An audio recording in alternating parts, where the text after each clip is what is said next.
तर आपण आज इथे आलो आहे जिथे रिंग रोडचं काम चालू आहे आणि इथल्या स्थानिक ग्रामस्थांच्या समस्या आणि त्यांचा विकास नक्की होणार का आणि त्यांचा विकास कोणत्या किमतीत विकत घेतला गेलाय हे तुम्हाला दाखवणार आहोत। हे आमच्या दृष्टीने लय चुकीचं झालं, ते ऱ्हास होणार याच्या निसर्गाचा।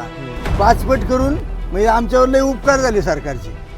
5 पट करून 1,30,000 रुपये बाजार मिळाला। 30 गुंठे गेले, आम्ही भिकारी झालो ना, पण आज आम्ही भूमिहीन झालो। घरं होती तर तिथं बाळखावांनी 50-50 लाख खाल्लं, त्यांचं वाटोळं होईन खाणाऱ्यांचं।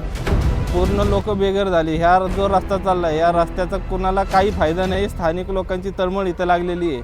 आज माझं घर गेले, माझ्या घराचे पैसे चुलत्यांनी खाले, घराघरात भांडणं लागली, माझी तळमळ त्यांना लागलेली आहे, माझ्या पूर्ण परिवाराची तळमळ त्यांना आहे। आम्ही उघड्यावाले।